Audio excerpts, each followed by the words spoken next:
Kenalkan, nama saya Dea Adelia dari kelas SPS 4. Baik, kali ini saya akan menerangkan atau menjelaskan dua judul tema yang saya ambil, yaitu produktivitas dan produksi. Yang kedua, gadai dasarnya dan peran fungsinya dalam perekonomian. Oke, selanjutnya mari kita mulai. Yang pertama yaitu, apa itu produktivitas dan produksi?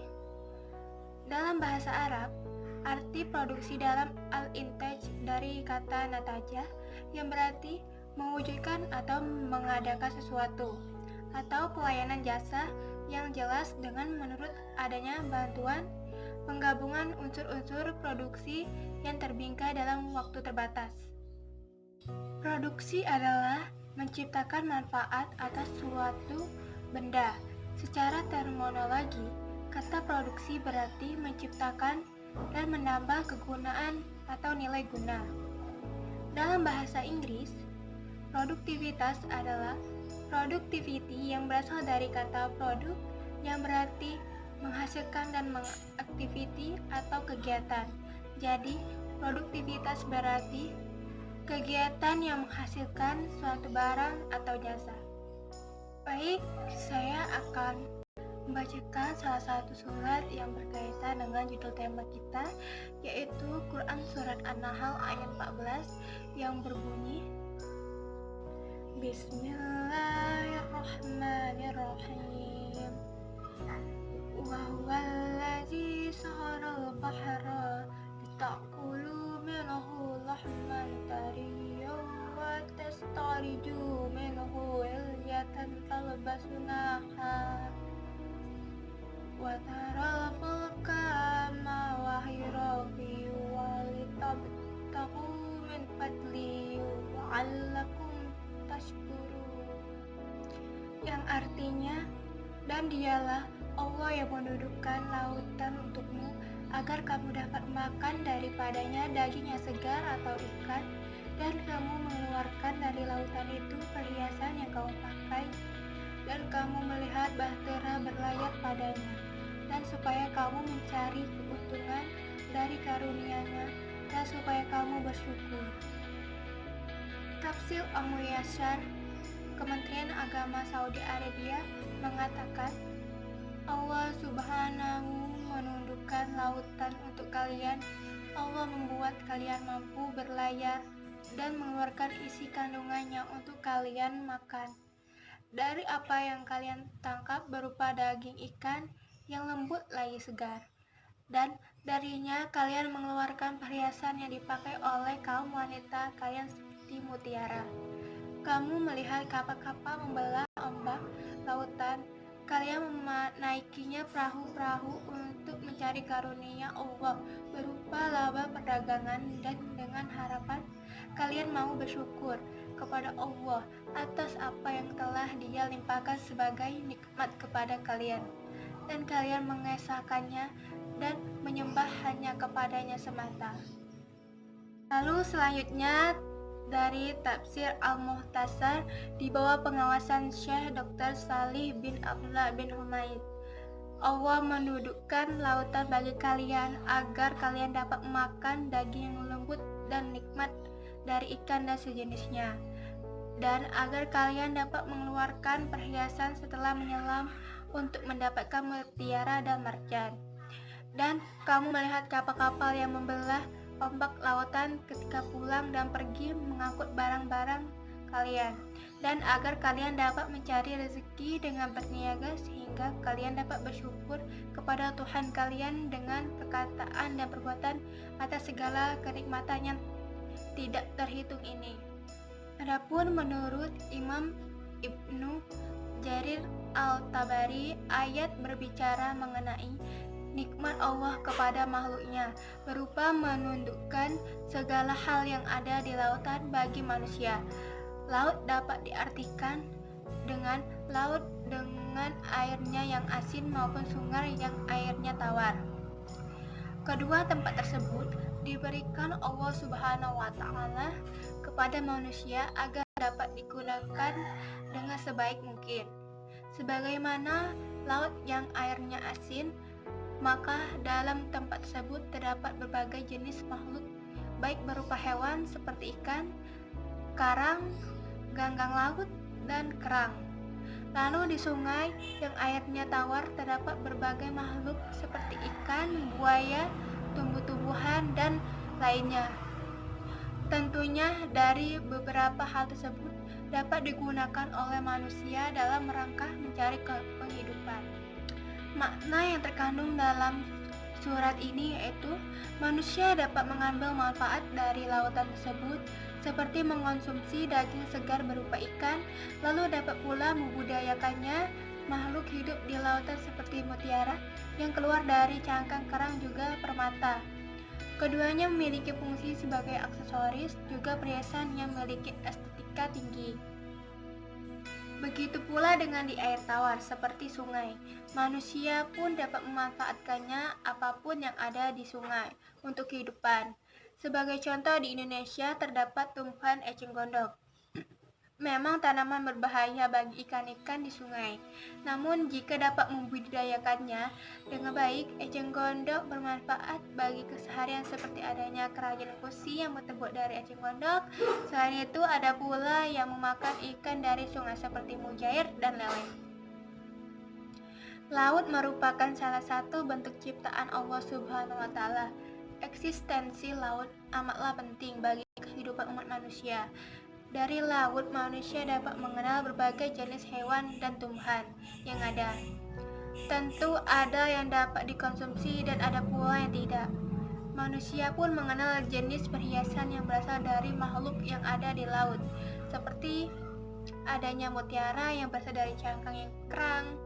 Selain itu, laut dapat pula berfungsi sebagai mata pencaharian hidup manusia dengan adanya perkapalan baik untuk bisnis kargo, perniagaan maupun sarana transportasi. Langsung saja ke tema yang kedua yaitu gadai, dasarnya dan peran fungsinya dalam perekonomian. Pengertian gadai menurut bahasa, gadai berarti al-subut dan al-habs, yaitu tetap, kekal, atau penahanan. Sedangkan gadai atau ran menurut syariah adalah penyerahan harta benda sebagai jaminan hutang yang hak kepemilikannya dapat diambil alih ketika sulit untuk menebusnya. Menurut ulama Syafi'iyah, gadai adalah menjadikan suatu benda sebagai jaminan utang yang dapat dijadikan pembayar ketika berhalangan dalam membayar utang. Bagaimana halnya dengan jual beli, gadai diperbolehkan karena segala sesuatu yang boleh dijual boleh digadaikan. Dalil yang melandasi gadai telah ditetapkan dalam Al-Quran dan hadis. Ayat Al-Quran yang dapat dijadikan dasar hukum perjanjian gadai adalah Quran Surat Al-Baqarah ayat 283 yang berbunyi, Bismillahirrahmanirrahim. Wa in kuntum ala safarin wa lam tajidu katiban farihanu maqbuda fa in amina ba'dukum ba'dan falyu'addil ladzi tumina amanatahu wal yattaqillaha rabbah wa la taqtumus syahadah wa may ya'tum hafa innahu asimu qalbuh wallahu bima ta'maluna alim. Yang artinya, jika kamu dalam perjalanan dan bermuamalah tidak secara tunai, sedang kamu tidak memperoleh seorang penulis, maka hendaklah ada barang tanggungan yang dipegang oleh yang berpiutang. Akan tetapi, jika kamu mempercayai sebagian yang lain, maka hendaklah yang dipercaya itu menunaikan amanatnya atau hutangnya, dan hendaklah ia bertakwa kepada Allah Tuhannya, dan janganlah kamu para saksi menyembunyikan persaksian, dan barang siapa yang menyembunyikannya maka sesungguhnya ia adalah orang yang berdosa hatinya, dan Allah Maha mengetahui apa yang kamu kerjakan. Adapun tafsir dari Al-Muyassar atau Kementerian Agama Saudi Arabia, apabila kalian bepergian jauh dan tidak menemukan orang yang bisa mencatat dokumen utang piutang untuk kalian, maka orang yang bertanggung jawab atas utang itu cukup menyerahkan gadai atau jaminan yang diterima oleh si pemberi hutang sebagai jaminan atas haknya sampai si penanggung jawab hutang melunasi hutangnya. Jika sebagian dari kalian mempercaya kepada yang lain, maka tidak harus ada catatan, saksi atau jaminan, dan ketika itu hutang-hutang menjadi amanah yang harus dipikul dan dibayarkan oleh si penerima hutang kepada si pemberi hutang. Dan dia harus takut kepada Allah dalam memikul amanah ini. Dia tidak boleh mengingkarinya sedikit pun. Jika dia mengingkarinya, maka orang yang menyaksikan transaksi tersebut harus menyampaikan kesaksiannya dan tidak boleh menyembunyikannya. Barang siapa yang menyembunyikannya, kesaksiannya, maka sesungguhnya hatinya adalah hati yang jahat.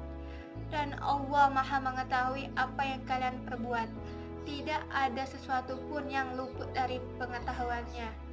Dan Dia akan memberi kalian pembalasan yang setimpal dengan amal perbuatan kalian.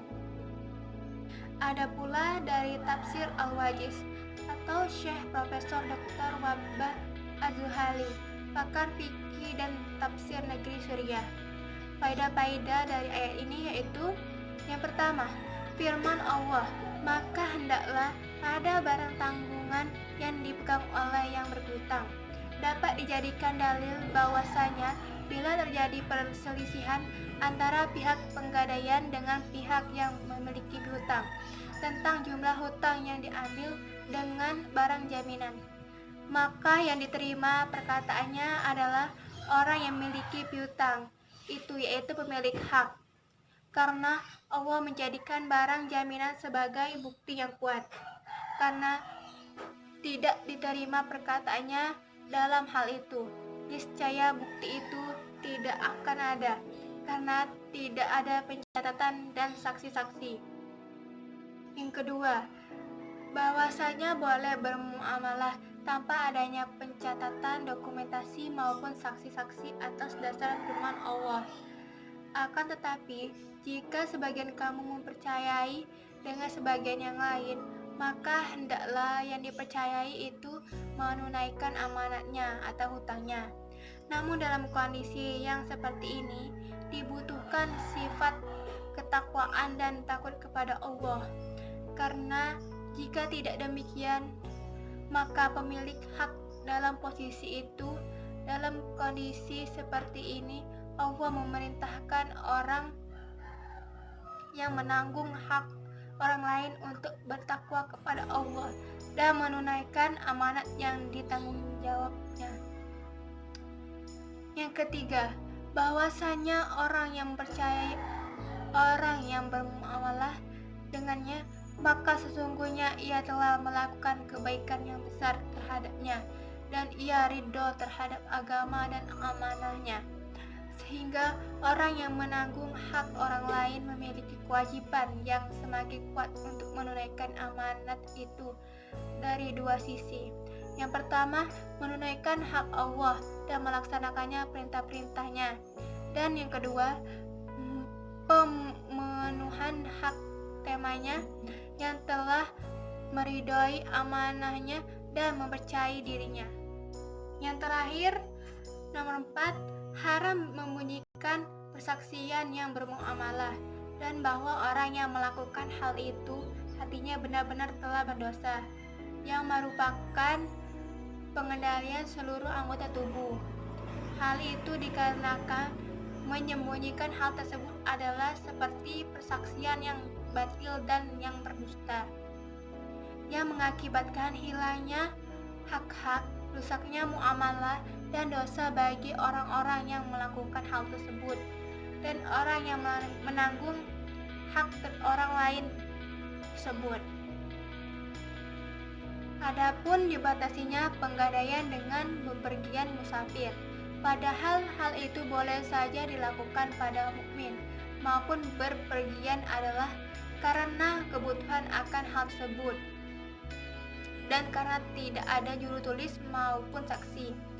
Dan Allah menutup ayat ini dengan menyebut bahwa Dia Maha mengetahui atas segala apa yang diperbuat oleh hambanya, sebagai dorongan kepada mereka untuk bermuamalah yang baik dan peringatan dari muamalah yang buruk. Demikianlah presentasi yang bisa saya sampaikan. Mohon maaf bila ada kesalahan. Saya akhiri. Wabillahi taufik wal hidayah. Wassalamualaikum warahmatullahi wabarakatuh.